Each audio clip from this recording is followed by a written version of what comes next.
Bom, então estamos começando mais um encontro do grupo de estudos do livro Crise e Golpe. Nós somos o Centro Socialista Primavera dos Povos de Ribeirão Preto. Esse aqui é o grupo que a gente vai começar no tópico o plano eleitoral. No nosso último grupo de estudos, a gente avançou pelo tópico da ética e legalidade, iniciando o capítulo 8. Se você quiser saber mais sobre o nosso trabalho, é só acessar a nossa rede social no Instagram, que é @CS Ribeirão Preto. E se quiser apoiar o nosso trabalho também com ajuda financeira, doe pelo Pix, Centro Socialista Ribeirão Preto, @gmail.com. O link e o QR Code estão na tela de transmissão do nosso vídeo na Twitch, sendo que os nossos outros trabalhos ficam gravados no YouTube. Temos um camarada que chegou novo aí, bem-vindo, Lucas. Seja bem-vindo aí, mano.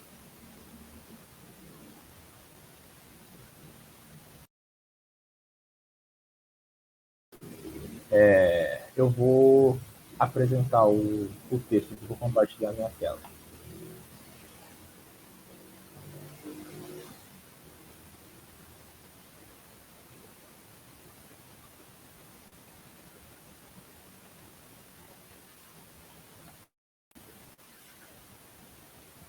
Bom, beleza. Vocês estão vendo minha tela aí? Bem, tá dando para ler? Sim. Show demais. Então eu vou começar a leitura aqui. Bom, então a gente vai começar, estamos na página 151, o plano eleitoral. O ano de 2014 é mais um no qual a batalha política é jogada no campo reativo. No plano nacional, a política tornou-se refém tanto das pautas dos meios de comunicação de massa conservadoras, quanto, sobretudo, de grandes estratégias de financiamento econômico privado. Quase sempre as eleições exigem posterior satisfação ou pagamento de financiadores, atrelando todo o jogo político aos interesses do capital. A democracia em sociedades capitalistas atua como uma máquina de metrificação de opiniões já consolidadas, entregando justamente o que se espera, de modo reativo, sem maiores convencimentos ou abertura de consciência política. Se a sociedade é preconceituosa, entrega-se então justamente o preconceito. Se o povo é desconhecedor das reais estruturas da política e da economia, opera-se exatamente nesse nível, fazendo marketing a partir dos estágios dados da ignorância. Trata-se de um nível baixo e rasteiro no qual a vida política se resume a fazer pedalar uma bicicleta já em movimento, a fim de se evitar a queda, mas sem jamais perguntar a direção pretendida ou se é possível ir com outro meio de transporte. Tal lógica perpassa desde as grandes eleições majoritárias nacionais até as municipais. Em todo o mundo, o Brasil e os Estados Unidos sendo casos exemplares, mas não únicos, o capitalismo atrela a consulta individual para a escolha de ocupantes de cargos públicos, isso aqui chama de democracia e eleição. Há um rígido controle ideológico e há uma lógica que só torna a vitória possível caso haja financiamento pelos capitalistas, devendo então a posterior política ser jogada e devolvida em favor destes. As eleições são a administração da chancela, pelo povo, do domínio do capital. Mercado, dinheiro, Estado, ordem, direito, democracia, liberdade, imprensa, religião, homem. Enfileira-se o um do capital. Bom, esse era o último tópico do capítulo 8. Ele foi curtinho, mas para a gente fechar o capítulo, alguém gostaria de comentar alguma coisa sobre? Eu gostaria. Acho que, não sei se no livro, quando o livro foi escrito, já tinha evidência, caso de financiamento de fake news, disparo em massa, coisas com robôs que a gente vê hoje em dia, mas eu acho que é uma coisa que cai muito bem, assim, pra discussão. E uma coisa que vez ou outra, tipo, surge no grupo também, a galera chega a falar de guerra híbrida, né? Esse tipo de operação psicológica, de massa, que é um negócio que eu acho que é algo muito recente, muito novo, assim, que a gente não entende tão bem, então não consigo, tipo, dar exemplos, assim, mas que acho que são coisas que falam com essa coisa que era mais clássica, assim, de manipulação pela TV, meio de comunicação de massa e tal.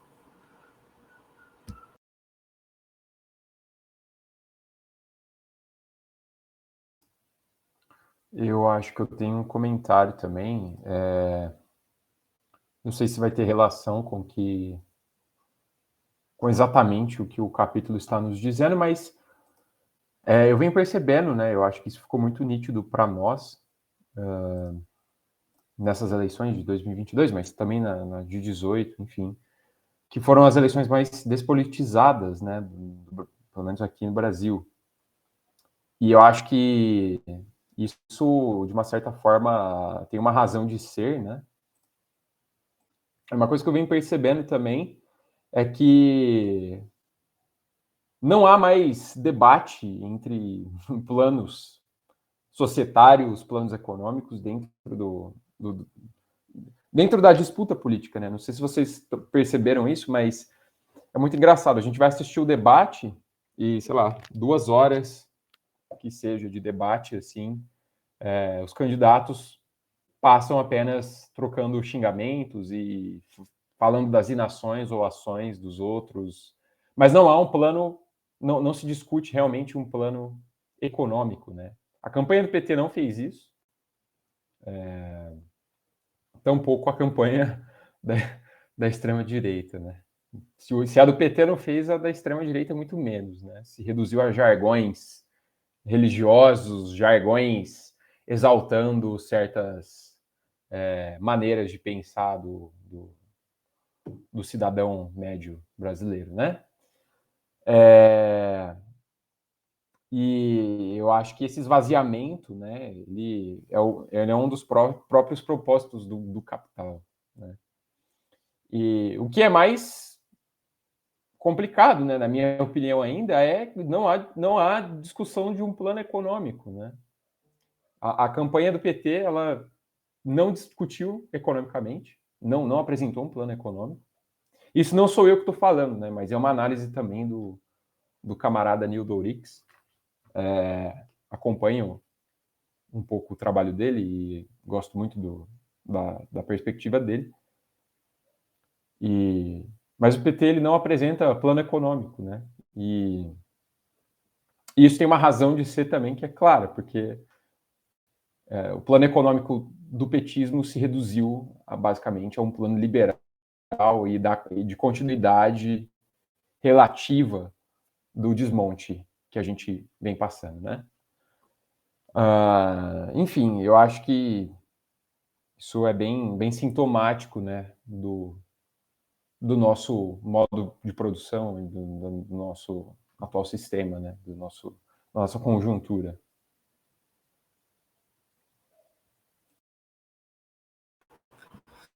Ô, Gustavo, sobre o que você falou do Lula, não sei se chegaram a ver o podcast que ele foi essa semana, acho que foi no Flow. Achei muito doido, assim, que ele foi questionado lá no podcast sobre economia, perguntou, tipo, você acha que o cenário atual, você seria favorecido, o Brasil seria favorecido no cenário econômico, assim como foi no seu primeiro governo, em relação ao boom das commodities e tal. E aí eu achei muito doido que, assim, uma das coisas que ele falou foi que ele colocou uma coisa, um tema de uma agenda climática como meio que motor econômico, assim, do Brasil. Ele falou, não, porque a gente no Brasil tem que entender que a gente tem que continuar com a agroindústria, só que sem desmatar nada, e inclusive a gente tem aí não sei quantos milhões de hectares de pasto degradado que podem ser recuperados e tipo, prestar serviços ambientais, fazer como é que fala? Uma coisa dentro desse negócio, modelo de capitalismo verde, capitalismo sustentável, e que ele falou, tem pesquisa de tal, sei lá, Embrapa, tal órgão, que fala que tem não sei quantos trilhões de dólares enterrados nesses pastos degradados. A gente vai buscar isso. Eu acho que isso é muito doido, assim, quando a gente pega para pensar as relações entre países capitalistas desenvolvidos e países de periferia hoje em dia. Acho que isso que está rolando no Brasil e essa coisa da agenda verde, do capitalismo verde, tem um pouco também essa relação de tentar, tipo, manter o país num estado de subdesenvolvimento, enquanto coloca isso como algo muito novo, assim, sabe? Como, tipo, essa grande oportunidade que, tipo, pode muito bem não vir, né? Muito louco, assim.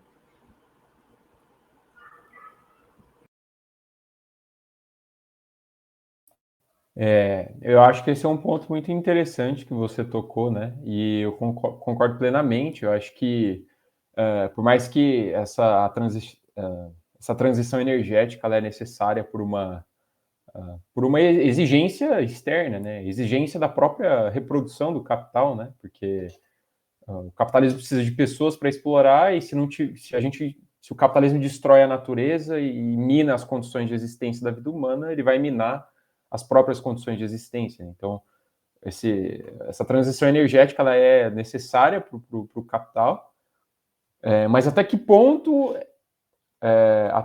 isso vai engendrar um novo modo de vida, né? E vai engendrar uma outra forma de se produzir e de se consumir, né? Que eu acho que, a meu ver, essas são as chaves, né, para a gente tocar nessa questão, né? A produção e o consumo, né? O capitalismo verde ele mexe bastante, ele fala bastante do consumo, né? Porque o jeito que a gente consome é errado, a gente consome muito, mas em nenhum momento ele fala da produção, né? A produção em si só ela é insustentável, né?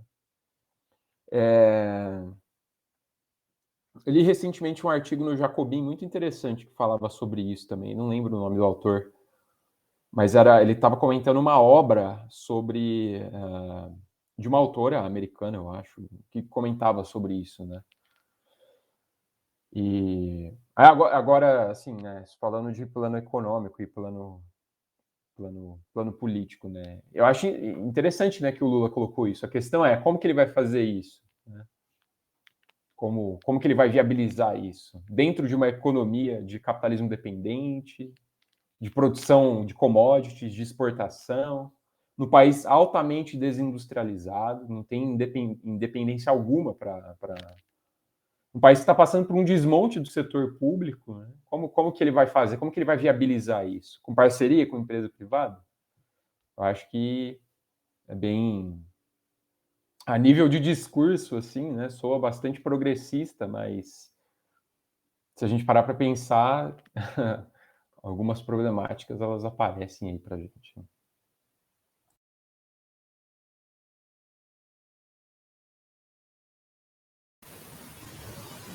Beleza, então, vou continuar aqui.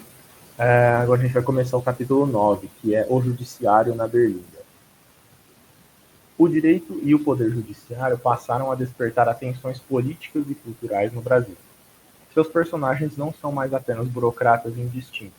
Seus nomes, histórias, lastros políticos e visões de mundo são analisados e avaliados abertamente. Há um grande interesse em ver no direito a salvação moral e o garante último da reconstrução política da nação.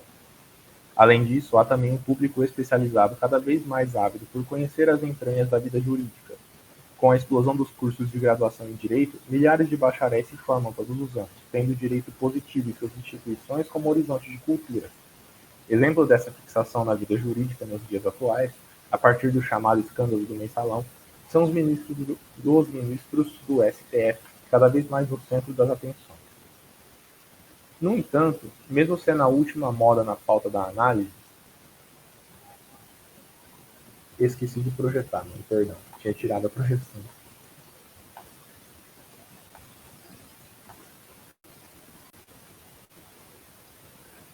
Vou reler o primeiro parágrafo aqui rapidinho.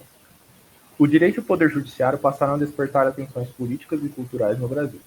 Seus personagens não são mais apenas burocratas indistintos. Seus nomes, histórias, lastros políticos e visões de mundo são analisados e avaliados abertamente.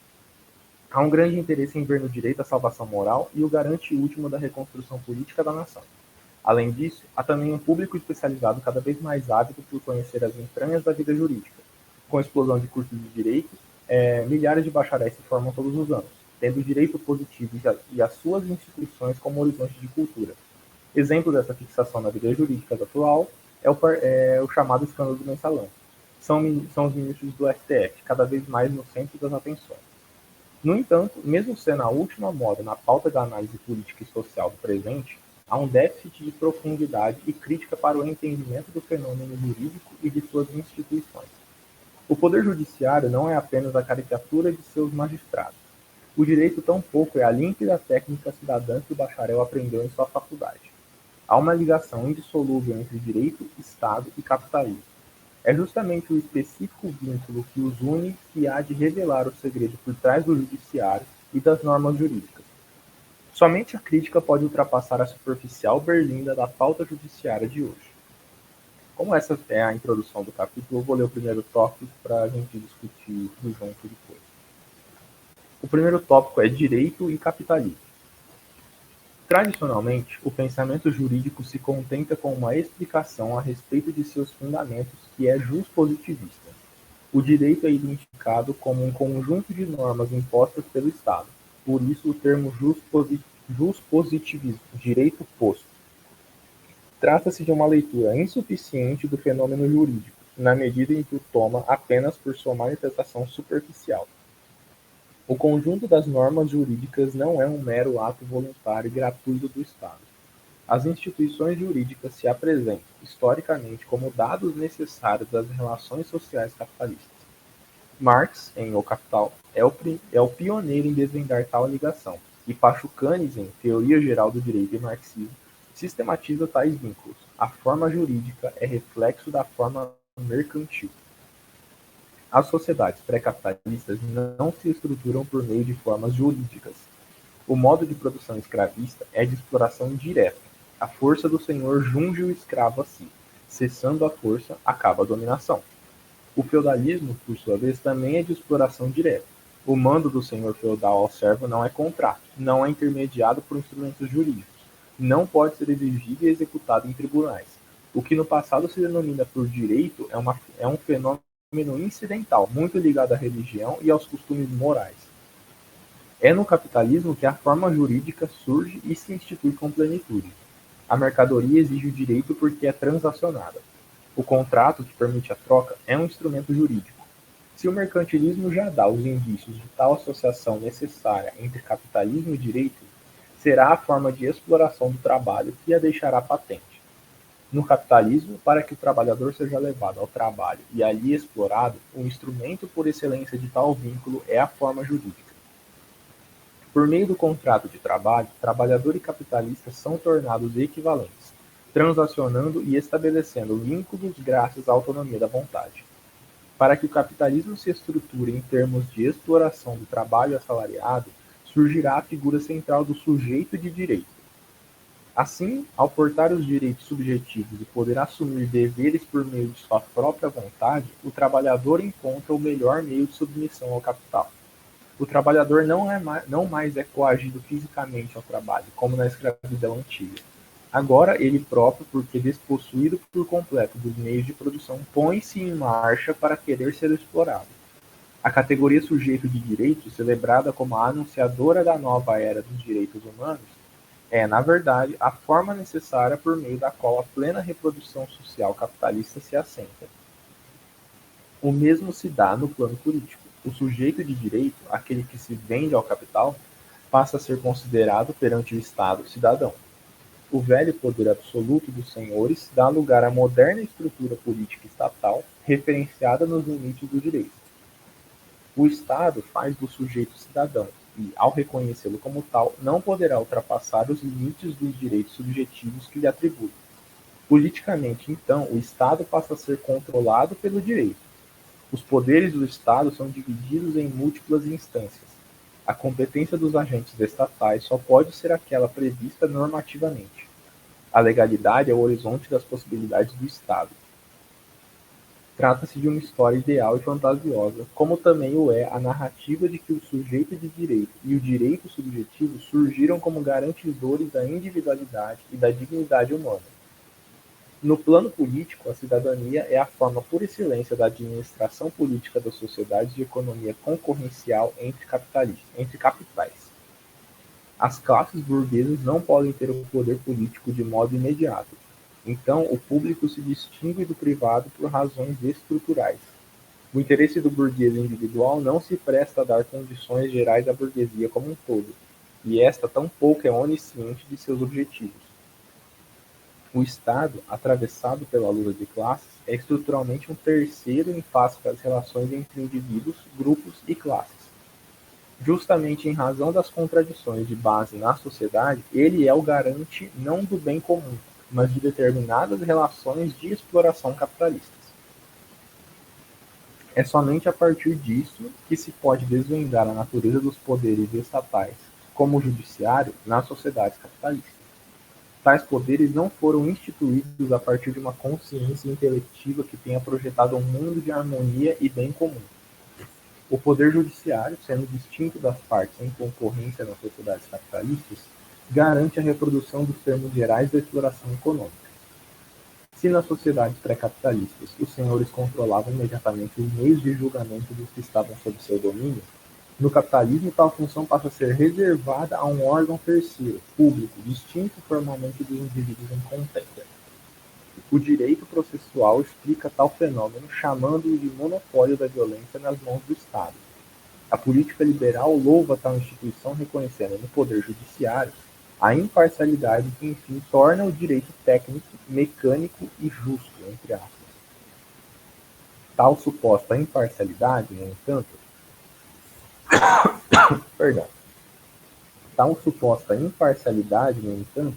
é apenas a condição estrutural para que o capital se reproduza nos exatos termos previstos pelas próprias estruturas sociais e jurídicas que o judiciário sempre há de reconhecer. No exato quadro desses termos já dados, o poder de julgamento pode ser, então, neutro e justo. Bom, esse tópico aí é pesado, pedrada. Alguém gostaria de começar comentando aí?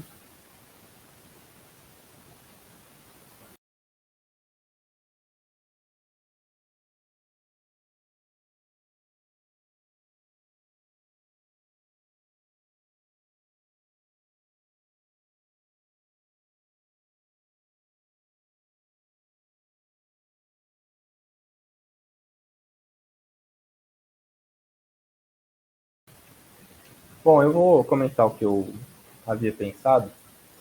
Gustavo, você estava falando sozinho porque teu microfone estava fechado. Não, então beleza.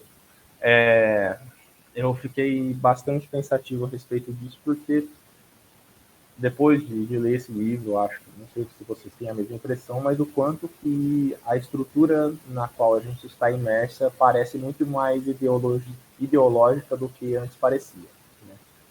Né? Milagres que a crítica faz.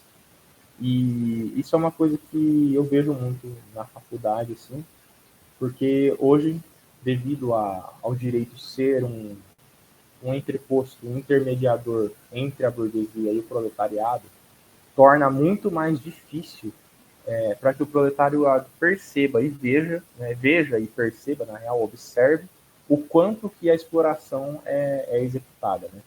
E a exploração e o quanto que o direito ele é um fenômeno que facilita que essa exploração aconteça. Facilita justamente porque o direito é um filtro, né? Ele filtra quem tem condições de entrar no campo penal, no campo jurídico, de trabalhadores que conseguem processar uma empresa por não receber indenização, etc.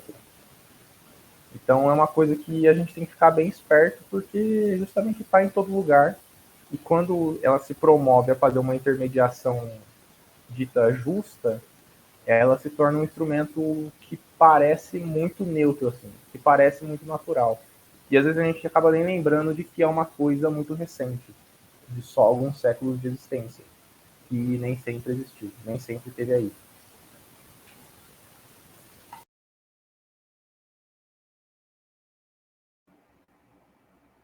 Nem tenho muito o que falar, mas só para falar que eu acho que é muito por aí mesmo, Henrique, que a sua fala me contempla, porque, bom, enfim, eu sou do direito, e depois que eu tive contato com o Alisson, assim, parece que deu um boom na minha cabeça mesmo, assim, com a coisa, porque é muito impressionante o quanto que a gente está em... É isso, assim, a gente, nesse mundo capitalista, a gente não é mais do que um sujeito de direito. Se a gente não é um sujeito de direito, a gente não é nada.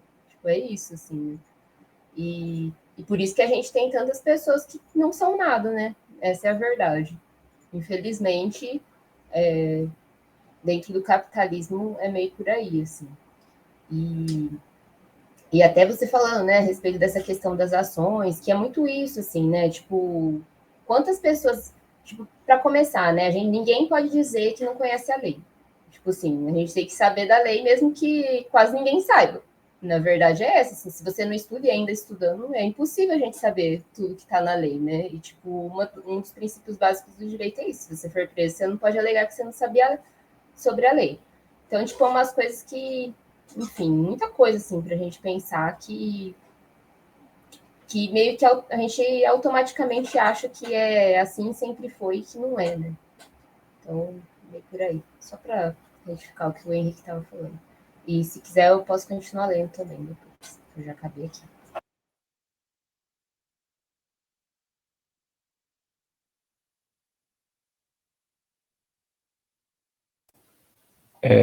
Eu posso comentar, se alguém não quiser ir antes.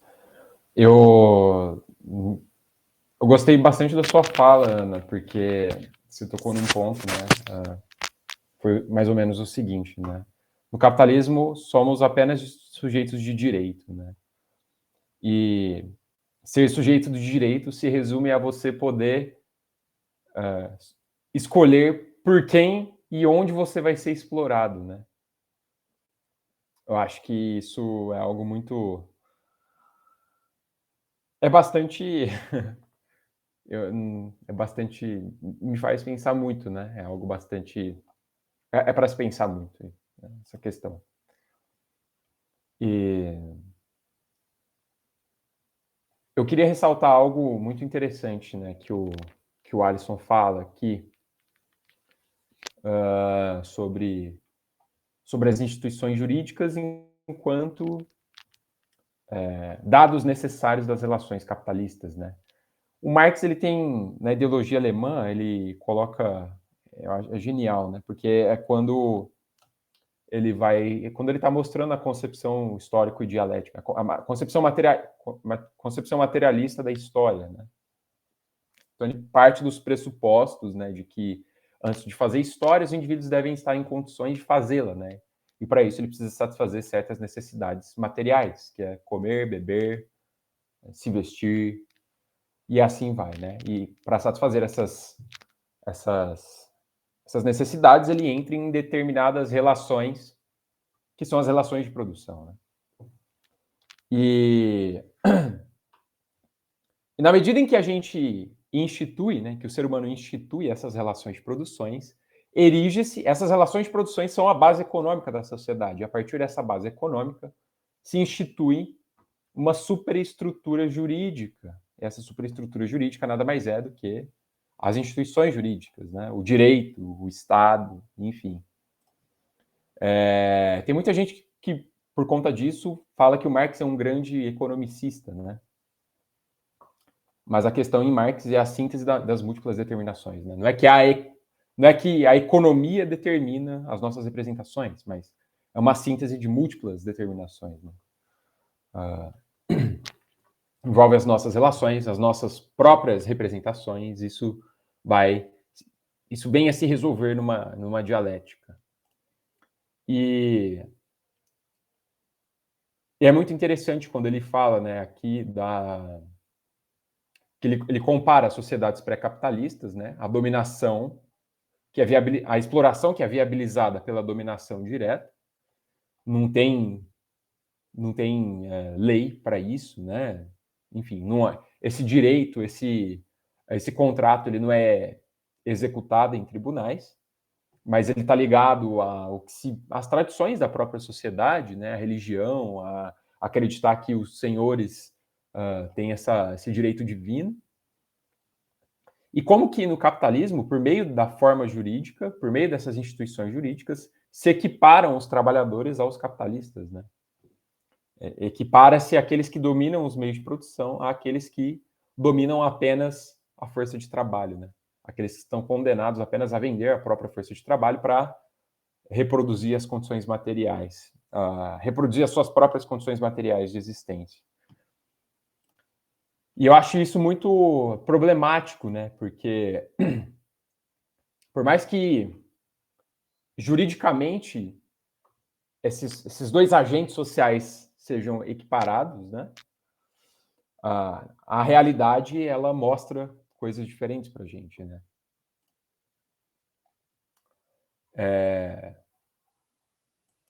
E como, por conta da mercadoria, o contrato ele precisa existir, justamente porque a mercadoria ela é algo que você vai utilizar na troca, né?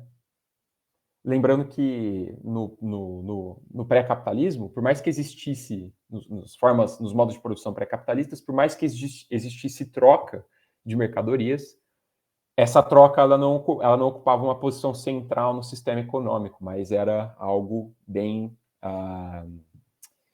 era algo periférico nesse sistema econômico. E a centralidade da economia era pautada pela subsistência. Então, só os excedentes eram trocados, né? Não se utilizava...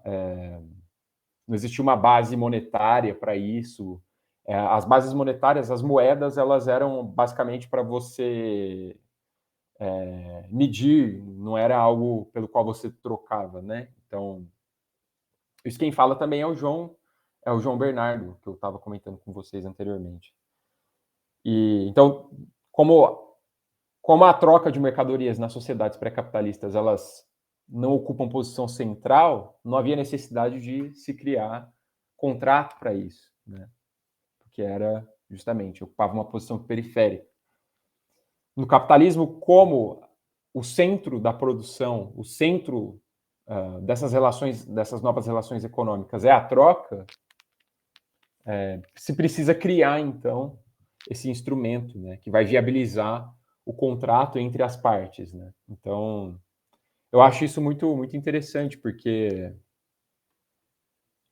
a gente compreende as coisas como caindo do céu, né? Eu acho que eu vejo que a gente aprende história de uma maneira muito errada, né? Agora que eu estudo história de uma perspectiva materialista, né? A gente percebe o quanto que a gente aprendeu errado durante a nossa juventude, a escola, né? Como se as coisas caíssem do céu e tudo mais. É muito interessante ver como que se fundamenta o surgimento dessas formas jurídicas, né? Como que isso se atrela à sociedade produtora de mercadorias e, enfim, é isso que eu tinha para falar.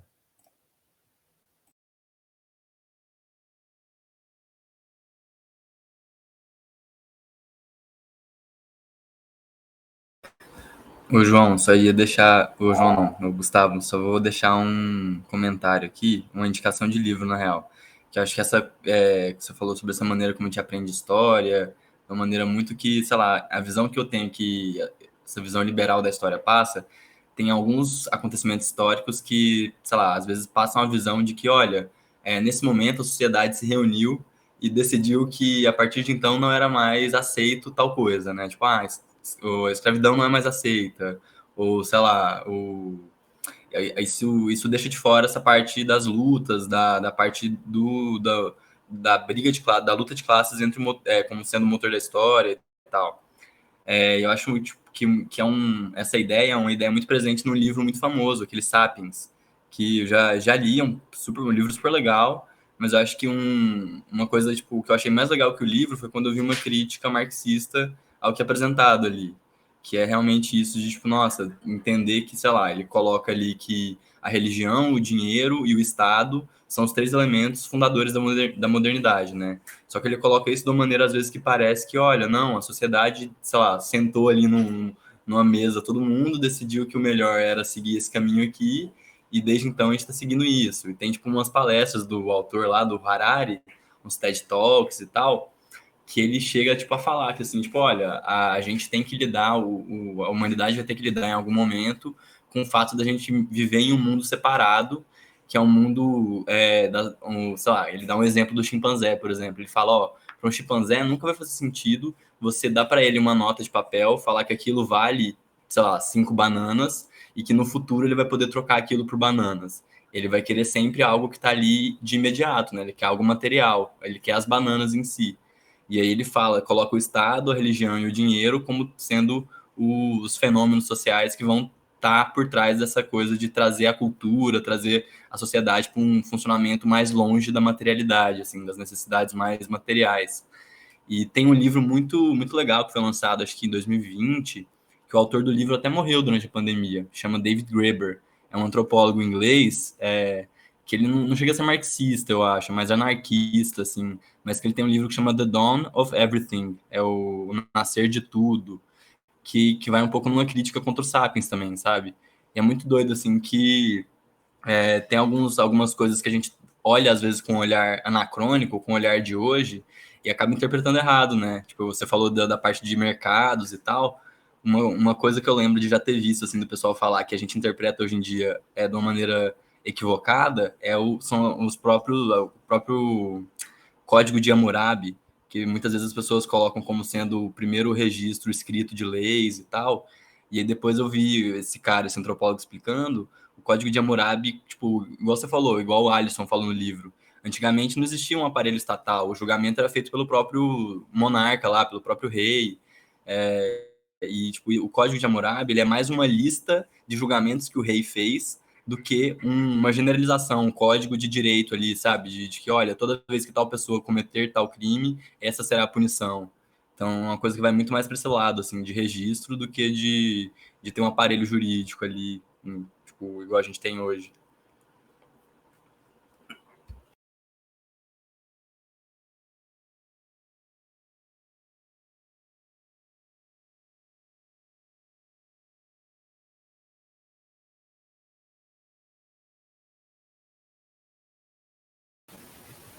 Bom, vou dar seguimento aqui na leitura. Espera aí, deixa eu compartilhar de novo. Pronto. Beleza, então agora o tópico vai ser a estrutura do Poder Judiciário. O Poder Judiciário tem, ao mesmo tempo, uma razão estrutural na reprodução social capitalista e uma origem institucional histórica que se adapta e se conforma à sua estrutura e função. Na estrutura social se revela a forma judiciária, em sua prática histórico-institucional, sua contingência política. A reprodução social capitalista se realiza de forma atomizada, pulverizada. O capital atravessa os indivíduos e as classes, que se orientam, então, de forma concorrecional. Por conta de tal multiplicidade, é impossível que uma pessoa, um grupo ou mesmo uma classe tome para si o julgamento dos conflitos sociais e a garantia do cumprimento da normatização e a garantia do cumprimento das normatizações instituídas. O poder judiciário tem de ser estruturalmente distinto daqueles que julgam. No entanto, não se há de ver nisso neutralidade ou independência do poder judiciário. A distinção estrutural se revela para um tipo específico de reprodução social capitalista. É em garantia de tal ordem social que um órgão terceiro julga e executa. Os juízes em sociedades capitalistas garantam e reiteram uma ordem capitalista, não revelando assim uma imparcialidade estrutural. O judiciário é capitalista, porque assegura a reprodução de sua ordem, não só porque seja eventualmente capturado por uma classe. O capital tem dissensões, competições, golpes e, em função disso, o poder judiciário não é inexoravelmente de um grupo contra o outro. A luta de classes permeia o mundo judicial também por dentro. Sendo um terceiro estrutural em face dos indivíduos, grupos e classes, o poder judiciário não é querido imediatamente por nenhuma classe. Quando o magistrado do trabalho dá direitos ao trabalhador, o capital se revolta contra os juízes, mas quando o magistrado nocível decide pelo dono do latifúndio contra o sem terra, ele agrada ao capital. Os próprios capitalistas não se atrasam com as decisões desse poder, mas a relação entre instituições judiciárias e capitalismo deve ser entendida no plano estrutural. Somente por meio da forma política estatal e da forma jurídica, ambas consubstanciando-se, neste caso, o judiciário, é possível a reprodução social capitalista. Ao lado da razão estrutural, há também as instituições circunstanciais históricas que conformam o poder judiciário. E advém de cortes de julgamento cuja memória remonta à nobreza e mesmo aos privilégios feudais. Tendo uma história genética de casta, cujo poder de julgamento era dado como benesse do monarca absolutista, a magistratura revela rituais, pompas, signos de distinção e poder econômico e político distintos daqueles dos demais trabalhadores do Estado e da sociedade. O acoplamento de tal organismo tradicional de poderes e privilégios a uma estrutura estatal capitalista não foi um processo linear nem universal. Por todo o mundo, e também no Brasil, as especificidades de tal acoplamento conflituoso, inconcluso e original se revelam até o presente. O poder judiciário está sob as leis, mas suas cortes advêm de tradições majestáticas. Em termos estruturais, tal contradição está resolvida, dado que a reprodução capitalista é permeada por uma necessária forma jurídica universalizada, que também institui o judiciário.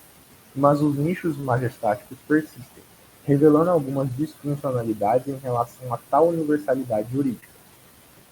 Estando sob as leis, mas sendo o último canal de pronunciamento sobre elas, a magistratura tem o poder concreto que submete os demais poderes do Estado e da sociedade aos seus interesses pontuais.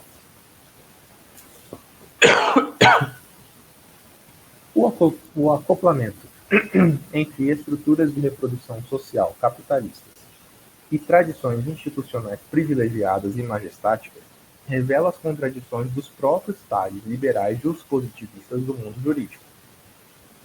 A ideologia do jurista, desde a faculdade de Direito até a prática técnica, regozija-se numa mistura de conservadorismo da ordem capitalista com um reacionarismo da inteligência superior do jurista e de sua nobreza de intenções, práticas e rituais diante da política e da sociedade. As táticas, técnicas e disciplinas do direito e do poder judiciário são uma peculiar e segregativa teia de relações de poder.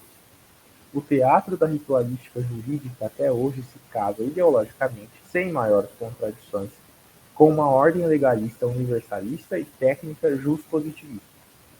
Nesse contexto, desde altos salários a férias, passando por temas como a moral religiosa e a nobreza de suas funções, o judiciário e a cultura das profissões jurídicas, de modo geral, reiteram a afirmação de sua singularidade no seio da sociedade e do próprio Estado.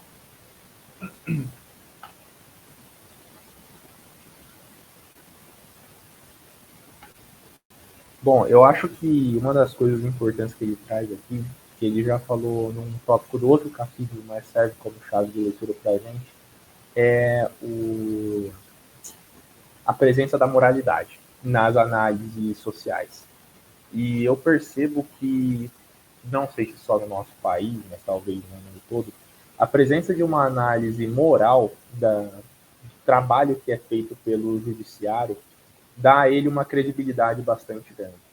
A gente vive numa sociedade que é extremamente religiosa e muito vinculada a uma moral do ser bonzinho ou ser maldoso, respeitar as leis ou ser um bandido, né? E com isso ser um bandido, ser um vagabundo, ser um imprestável, que muitas vezes a gente acaba percebendo figuras notórias do âmbito do direito defendendo que o trabalho é feito para se atingir não uma justiça, mas quer dizer, é colocado como justiça, mas no fundo aquilo é só um simbólico moral, assim, né? Aquilo é só para defender uma moralidade de uma família, defender a moralidade de alguém que supostamente respeita as regras, defender a moralidade de alguém que se esforça e trabalha. E isso emperra muitas coisas, porque, bom, a ideologia acaba absorvendo as pessoas nisso, assim, né? E as pessoas se sentem culpadas de, sei lá, de não conseguir um emprego, sabe? Se elas não conseguem um emprego, as pessoas se sentem culpadas, elas acham que elas são imprestáveis, vagabundas. Se as pessoas cometem um crime, mesmo que não seja necessariamente culpa delas, vamos dizer assim, isso vai recair como um imaginário de bandido, assim, sabe? De insurreição, de coisa ruim, de criminalidade, sabe? Então, isso tudo é sempre muito martelado pela figura de juízes famosos, de pessoas do campo político, culpabilizando muitas pessoas, né? E se colocando numa posição de que são extremamente importantes para a funcionalidade da sociedade, assim. Sendo que não, só representam alguns ideais muito específicos, assim, de uma classe bem específica, que na real podem nem existir, assim, sabe? Pode só existir num plano de ideias, justamente como controle social.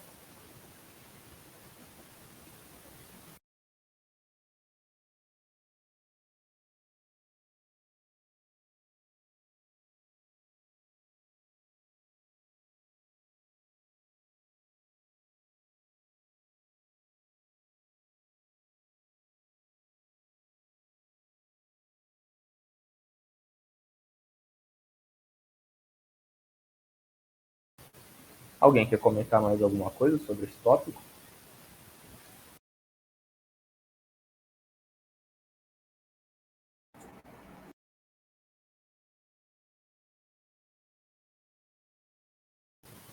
Bom, beleza, então. Vou passar para o próximo aqui.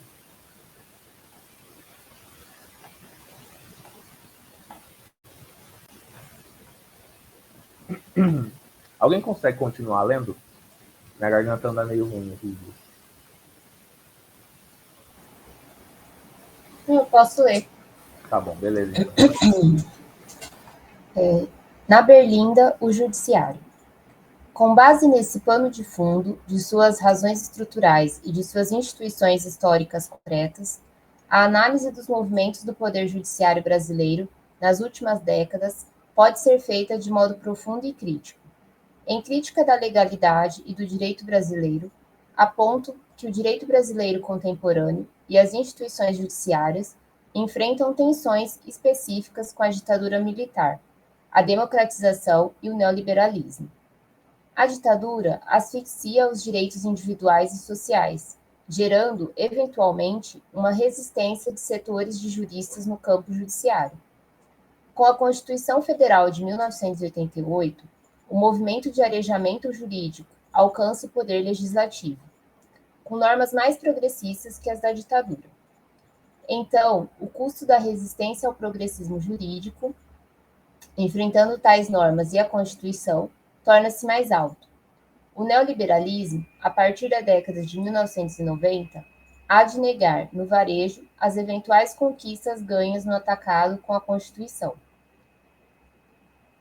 Nesse processo de conservadorismo neoliberal, um engessamento do judiciário se revelará mais oportuno que um embate às próprias normas progressistas. Com um cerceamento político e ideológico mais rígido das nomeações aos tribunais e com ferramentas como as súmulas vinculantes, cria-se um aparato de tensão entre o judiciário e o direito posto. Nessa clivagem, a nomeação de magistrados conservadores reitera sua naturalidade. Os eventuais magistrados progressistas são, então, quando nomeados, levados à berlinda da pauta dos meios de comunicação. Na década de 1990 e nos anos 2000, tal leitura se torna declarada. O Poder Judiciário ganha evidência no contexto do bloqueio a possíveis pautas progressistas auridas dos próprios princípios constitucionais. Começando por temas dos costumes, casamento, aborto, homossexualidade, racismo, feminismo, que têm galvanizado a sociedade de maneira conservadora, alcançam-se as grandes questões políticas e econômicas: intervenção estatal, limitação do capital, controle do poder financeiro, democratização dos meios de comunicação, direitos sociais, juros, orçamento do Estado. Se a Constituição permite uma hermenêutica mais progressista quanto aos costumes e à orientação política e econômica da sociedade brasileira, o questionamento ao judiciário e ao direito se faz a partir do interesse dos grupos conservadores no campo dos costumes e do interesse do grande capital no dos temas políticos e econômicos. O Poder Judiciário está atualmente em xeque justamente por meio da pauta conservadora. É essa luz que deflagra suas sombras. Agora, por esse ângulo, sua arraigada histórica e majestática falta de republicanismo é emparelhada e seus eventuais avanços em decisões progressistas, classificando-se ambos como horrendos, falseando-os com produtos da mesma lógica. Por ativismo judicial indesejado, acuar-se-á somente a hermenêutica mais avançada sobre os princípios constitucionais. As possibilidades interpretativas progressistas serão denunciadas. Para muitas vozes, a perpetuação da ordem conservadora é reiterada como normal. Trata-se da luta na sociedade transbordando para o seu momento judiciário. Por dentro das disputas em torno do poder judiciário, perpassam as mesmas contradições e embates da sociedade. Então, é preciso saber encontrar no determinante a crise do determinado. A forma jurídica e a forma política estatal refletem estruturalmente a exploração, a dominação, a crise e as lutas gerais e singulares que são inerentes ao capitalismo. Na Berlinda Maior, a própria sociedade presente.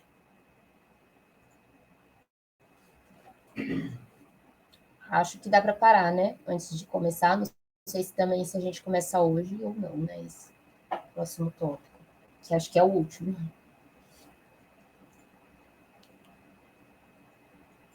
Eu queria só, assim, com relação a esse último tópico, trazer até uma questão prática, assim, enfim, por eu ser até do direito, né? Tem algumas questões que ele fala que eu consigo elucidar com exemplos que eu mesma vivi, assim.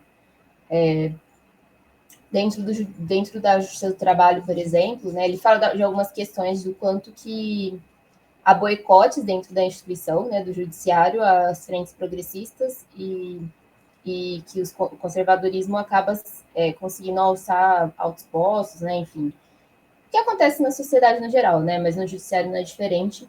E aí eu tenho o exemplo do Souto Maior, né? Que hoje ele é desembargador, mas ele ficou anos com um monte de gente passando na frente dele até ele chegar a ser desembargador. Assim, é um cara que, assim, desde que eu comecei minha faculdade, praticamente, eu tenho muito como inspiração, mas eu vi, assim, muitas críticas. Na época que eu trabalhei no judiciário do banco, né, porque, tipo, enfim, já tenho meu terreninho no inferno, porque foi banco e usina, né, então, assim, já tô lá. Mas na época que eu era de lá, eu lembro do gerente lá do departamento jurídico que falava que ele achava um absurdo as decisões do Souto Maior, que ele falava que ele queria fazer justiça com a caneta. Mas, bom, nada surpreendente que esse pessoal hoje que eu trabalhei nessa época, né, tipo, não acharam ruim o que o Moro fez. Para eles, isso não é justiça com a caneta. Né? Aí tudo bem, mas aí quando é alguma coisa progressista, não. Então é muito por aí, assim. E é só mais esses exemplos mesmo que eu ia trazer, e também o quanto que eu também tive a oportunidade, tanto no banco quanto na usina, de perceber o quão intimamente ligados estão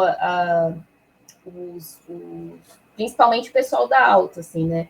Os juízes eu não vi tanto isso, mas o pessoal que é ministro, que está lá no STF, STJ, TST, em todos os tribunais superiores, eles têm uma ligação muito forte com a burguesia. Assim. Eu falo porque eles traziam direto, assim, tanto no banco quanto na usina, ministros para vir da palestra. Aí, tipo, eles pagam o melhor hotel, o melhor restaurante, você tem que dar, eles dão um presente. Isso também eu sei porque antes de me formar, eu também trabalhei na parte administrativa do departamento jurídico.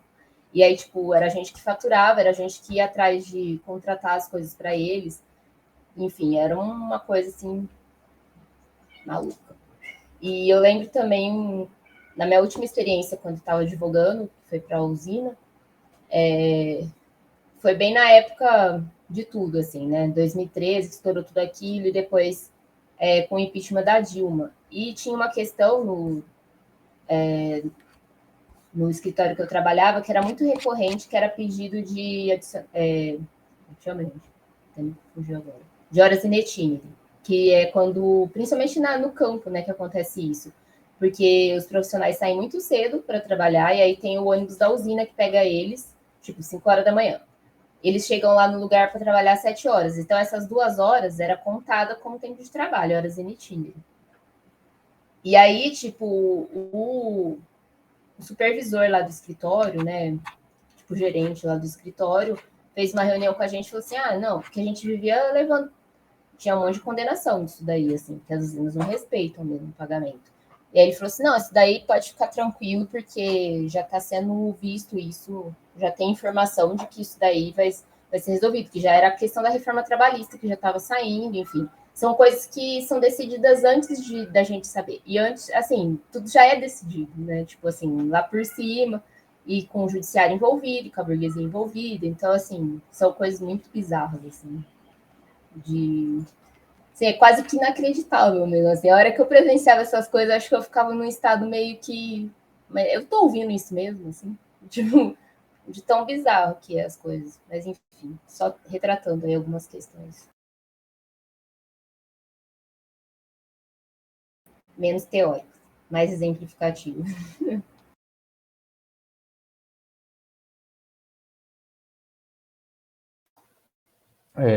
Posso complementar? Isso vai muito de acordo, Carol, com algo aqui que o Alisson falou, né? Que nesse processo de conservadorismo neoliberal, o engessamento do judiciário é mais oportuno que o próprio combate direto às normas progressistas, né? Quando a gente está no contexto da ditadura militar, o que a gente tem é o combate direto a essas pautas progressistas, né? Com o neoliberalismo, isso se faz de uma maneira... a natureza disso se esconde, né?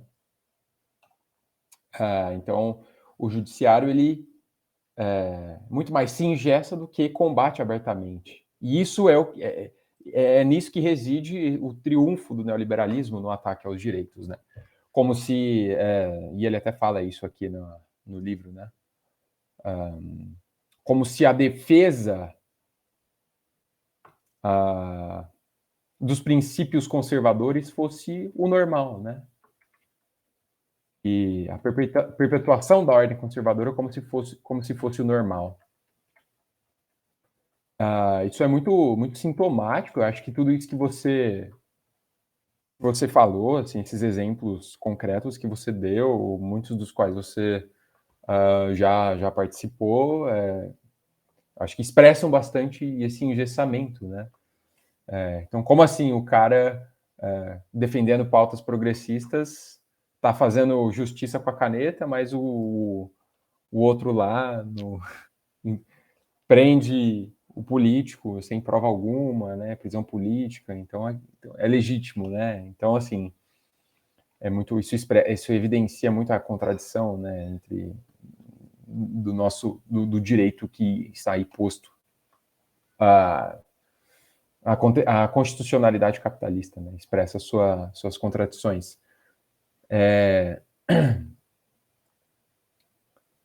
Outra coisa que eu gostaria de ressaltar aqui, que eu acho que a gente está sempre batendo nessa tecla, né? E eu acho que é importante porque, por mais que para a gente isso seja óbvio, a gente tende a esquecer do óbvio, né? Que é as disputas em torno do poder judiciário perpassarem as mesmas contradições e embates da sociedade. Ou seja, a exploração, a dominação, a crise, lutas gerais e singulares que são próprias, que são imanentes ao capitalismo, né? Eu acho que a gente precisa compreender muito isso, né? A nossa constitucionalidade reflete essas problemáticas e não se desenvolve para além delas, né? O Estado, o direito não é algo que se coloca para cima, né, disso, mas se desenvolve e perpetua isso. Então, isso é algo central. Deslocar a nossa atenção da constitucionalidade como algo que está para além do nosso entendimento, para além da sociedade, mas como algo que se movimenta junto com a sociedade, é a chave para a gente entender realmente como a gente vive, né, atualmente.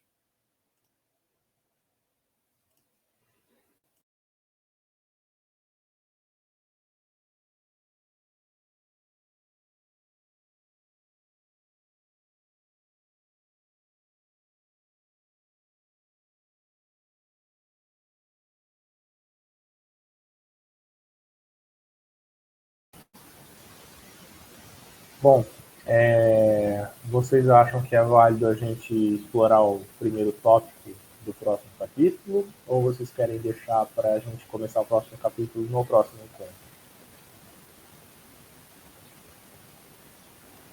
Eu tenho uma sugestão, não sei. Fala. Sim, porque vai ser, eu acho que provavelmente deve ser o último, porque, enfim, é só mais esse capítulo que tem, né? Carta sobre Socialismo. E eu acho que deve ser um tópico bem interessante e encaminhativo, assim, né? Porque tudo que a gente tem visto até agora é só tristeza, né? Esse livro só faz o diagnóstico da tristeza. Mas eu acho que a gente podia começar esse no próximo. A minha sugestão é de, da próxima vez, a gente tentar ler meio que direto e deixar um tempo para só discutir. E aí a gente já anuncia nas redes que é o último, né? Assim, não sei. Beleza, então.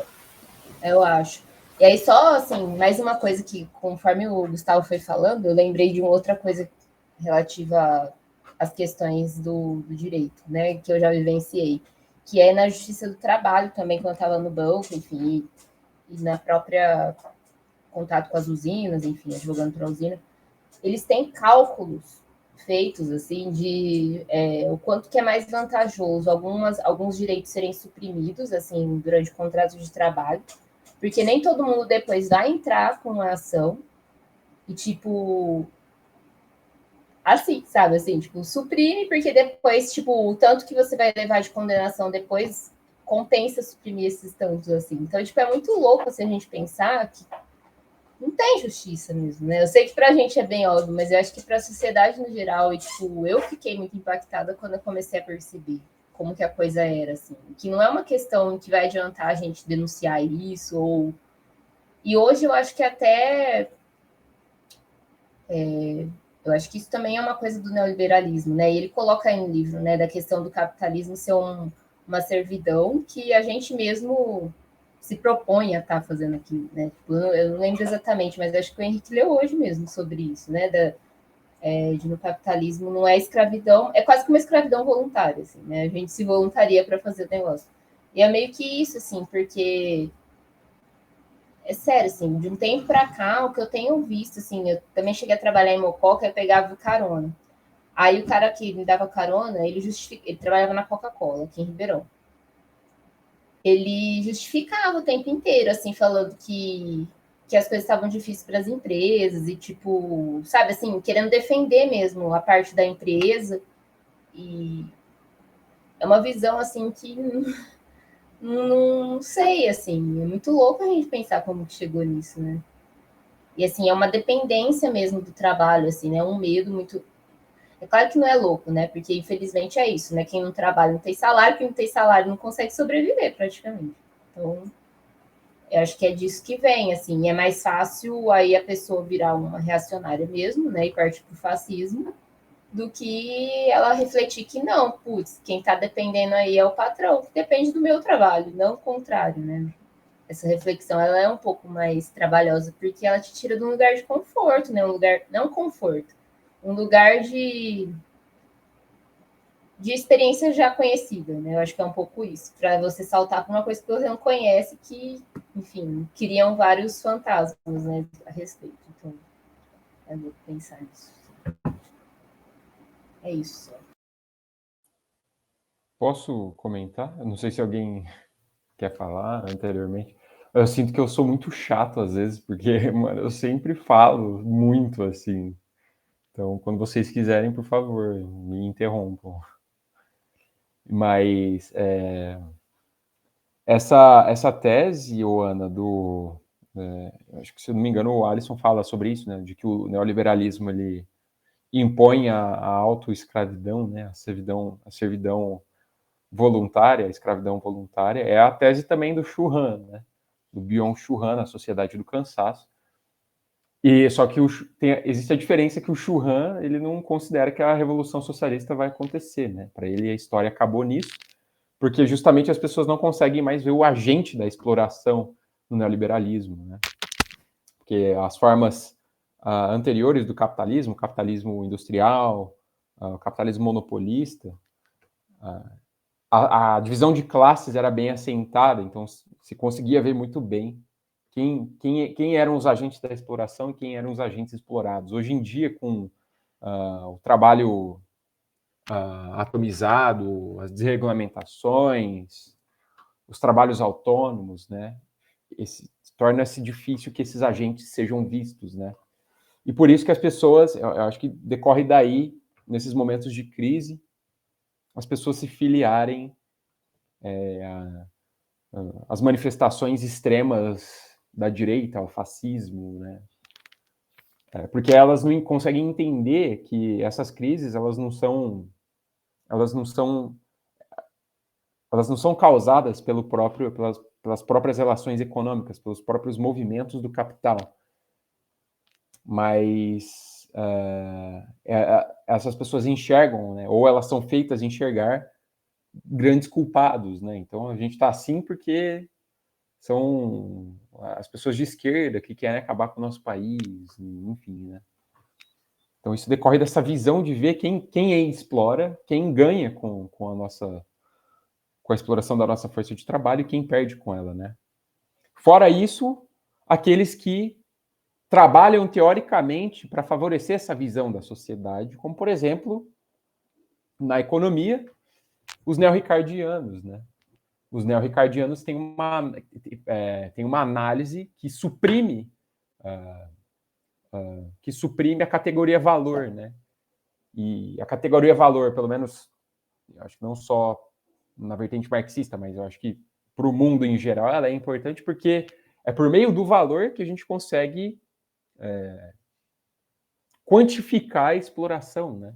Porque a força de trabalho é a única mercadoria cuja função, cuja especialidade é produzir um valor maior que o seu.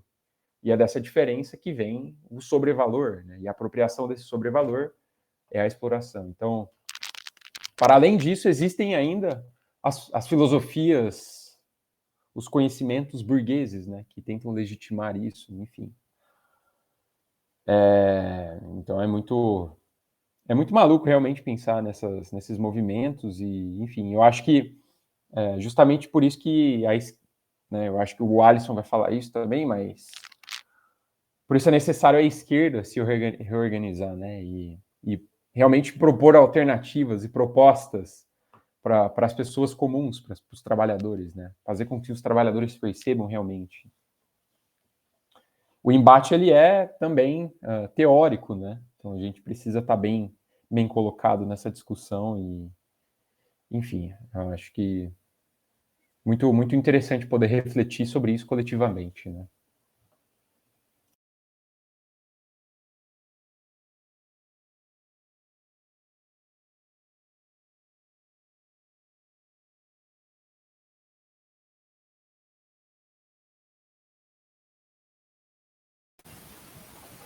Bom, acho que a gente pode encerrar por hoje, então, né? Então, eu agradeço, eu e todo o grupo, na verdade, né? Agradecemos a presença de quem esteve aqui hoje. A gente tem um camarada que é de fora do grupo também, a gente agradece bastante a participação.